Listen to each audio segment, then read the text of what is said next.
Welcome to another review on the Manhwa Brew. So today we are talking about roses and champagne. Or as I like to call it, I came for romance, stayed for trauma and left with trust issues. Listen guys, I was super into this comic, okay? Like I was ready to marry it. I had already mentally cleared space in my top tier favorite shelf. I was like, yes, this is it. This is mature, spicy and the plot I'm looking for. Because we have a power bottom Lee Woon, who is lawyer by profession, confident, smart, and not crying every 5-second bottom, which is rare in BL mangas. Then we have a walking red flag but intelligent top Caesar. Not just muscle but also brain cell, which is also rare in BL mangas. He is not just alpha male, he is a mafia boss, dangerous, rich, and powerful. And hot. Oh yeah. So this manhwa contained mafia politics, tension, chemistry, slow burn. So I was like, whoa, equality, communication, two adults, finally acting like adults. What is this miracle? I was literally preparing my 10 by 10 rating speech. I was ready, locked in, emotionally invested, and trusted this manhwa from bottom of my heart. Biggest mistake of my life. Let's start with their iconic first meeting in the history of BL manhwas, where Lee Woon is working as a lawyer and gets involved in case tied to Russian mafia world. He ends up crossing paths with Caesar in hallways. Lee Woon accidentally bumped into Caesar. Classic romance cliche. Papers almost fall, tension music starts in, and slow motion eye contact comes.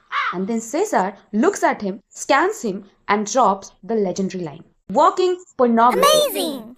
I'm like, sir, you met him for 2 seconds. You don't even know his name. And you already down that bad? They meet again when Lee Woon is working on a case connected to that mafia dealings. And surprise, surprise, Caesar is involved. Coincidence? No. After this, Caesar starts calling him, summoning him, giving him legal work. Basically, Caesar used the mafia version of HR recruitment. But we all know this is not about legal work. This is about how do I keep this man within 5 kilometers radius at all time. Lee Woon thinks he's being professional. Caesar is internally like, yes, come closer, I will emotionally adopt you.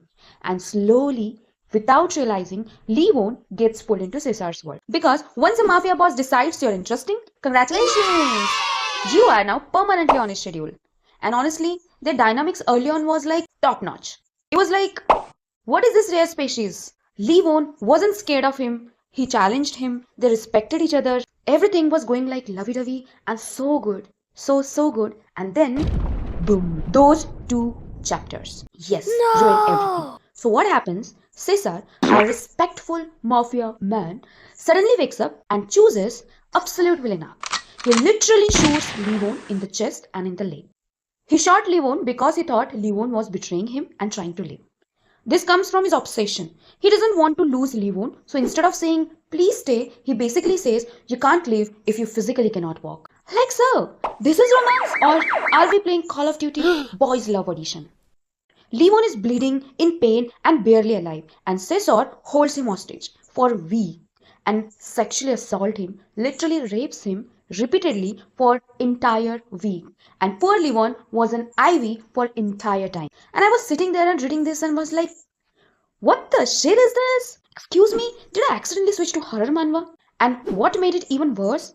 Their relationship before was based on equality, right? And suddenly, boom. Power imbalance unlocked, emotional damage unlocked, trust destroyed. And I'm sitting there like, who wrote this? Why? Who hurt you, man? And then after all that, Lee Woon forgives him. Yay! Of course, because this is the BL logic. Kidnapped, shot, held hostage, traumatized, sexually assaulted for a week. Solution? Forgiveness. I was like, sir, this is not forgiveness. This is Stockholm Syndrome premium subscription. And Caesar, does he feel guilty? Does he apologize? Does he reflect? No. This man walks around like, yeah, I committed crime anyway. Romance. I was disgusted. Every time he appears on screen, I was like, he's not a red flag anymore. This man becomes red billboard. And can we please talk about Caesar's level of obsession? This man is not just down bad. He's down catastrophically, historically, and dangerously bad. There is this moment where he thinks Lee Woon is going to leave him. And what does Caesar do? Communicate? Like normal human? No. This man literally slits his own throat. What the I'm not hell? kidding. His own throat. You don't need a boyfriend, sir. You need therapy, meditation, and maybe stress ball will help. And after all this chaos, every romantic scene felt wrong. They'll be having lovey-dovey moments, and I'm just sitting there like, man, this is not cute. This is therapy needed session.